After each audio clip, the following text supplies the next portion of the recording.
नमस्कार बच्चों। तो मेरा नाम अरविंद कुमार दुबे है। मैं आपको गणित भाग 1 और विज्ञान पढ़ाऊंगा।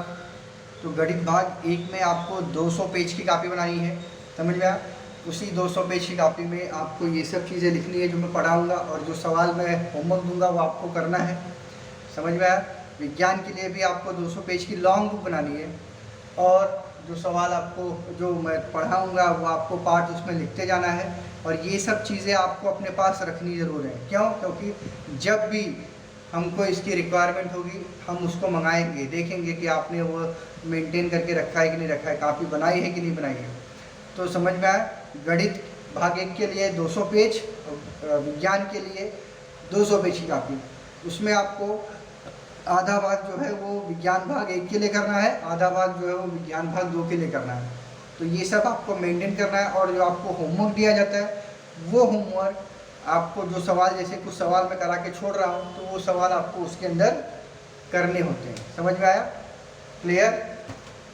तो आज हम लिखेंगे हमारा जो 1.1 का आगे का सवाल था वो देखेंगे हम लोग क्या है। ओके, तो देखिए इधर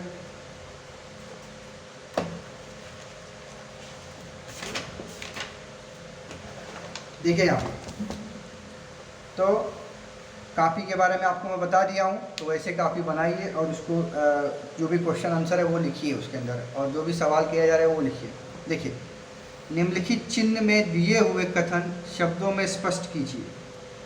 पहला, अब देखो ये कथन अपने को स्पष्ट करना है। स्पष्ट मतलब इसको वाक्य के रूप में लिखना है। तो उसको हम लोग कैसे लिखेंगे उसके बारे में देखते हैं। सबसे पहला तो देखिए,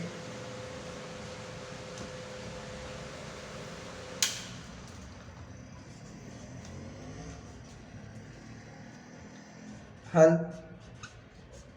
दूसरे का पहला क्या दिया गया है, 4/3। ये क्यू का मतलब क्या होता है पता है? परिमेय संख्या, समझे?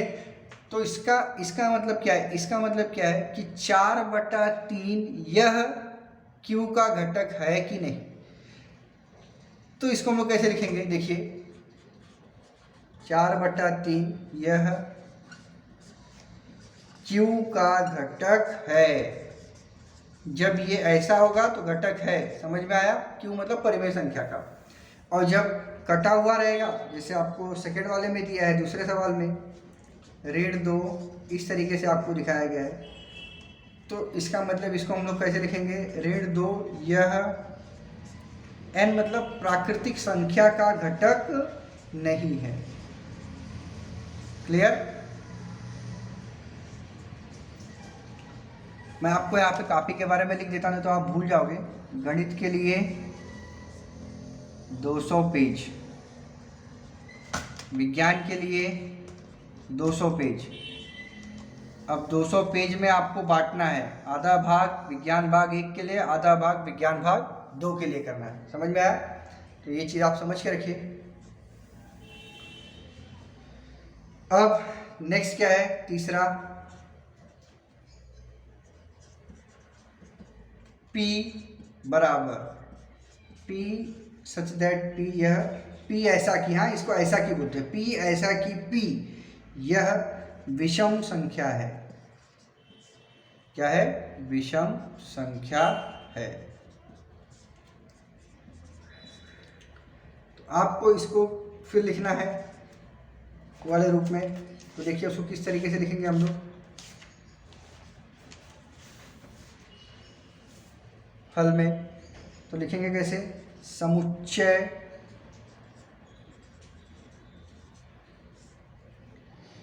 P का घटक, मतलब एक समुच्चय P है, उसमें जो घटक हैं वो सब को हमने एक नाम दे दिया है P, छोटा p। इस प्रकार है कि जो P है, छोटा घटक जो है वो क्या है? सब विषम संख्या है। विषम संख्या मतलब समझते हो आप? जिसमें 2 से भाग नहीं जाता। क्या आएगा? 1, 3, 5 है कि नहीं? ऐसी संख्या उसके अंदर आ जाएंगी। समझ में आया? तो इस तरीके से आपको ये चीज़ 1 नंबर के लिए सवाल में पूछे जाते हैं। 1 नंबर, समझ में आया? तो 1 नंबर के लिए आपको ये सरल सवाल है, इसको इस तरीके से लिखना है। अगर ऐसा दिया गया होगा तो घटक है, ऐसा दिया गया होगा तो घटक नहीं है। समझ में आया? तो इस तरीके से आपको ये दर्शाना है। क्लियर? फिर आगे के जो सवाल है उसको हम लोग नेक्स्ट कक्षा में देखेंगे। अभी के लिए इतना ही। तो आज मैंने आपको क्या बताया, आपको सबसे पहले गणित की कापी बनानी है, गणित भाग 1 की 200 पेज की लॉन्ग बुक। विज्ञान की कापी बनानी है 200 पेज की, उसमें आधा भाग विज्ञान भाग 1 के लिए करना है, आधा भाग विज्ञान भाग 2 के लिए करना है।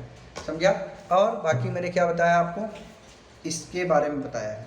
समझा? तो ये 1 नंबर का सवाल है, इसको आपको ध्यान से करना है, समझना है और नोट्स आपको लिखते हुए जाना है। समझे? क्योंकि आपका जो बाद में हम लोग मूल्यमापन करेंगे उसके अंदर कापी पे भी नंबर रहेगा। ओके? किताब आपके पास नहीं हो तो आप बागड़े बुक स्टॉल है, वहाँ पर जाके ले लीजिए 9वीं की किताब, जो भी किताबें आपके पास नहीं है। ओके? धन्यवाद।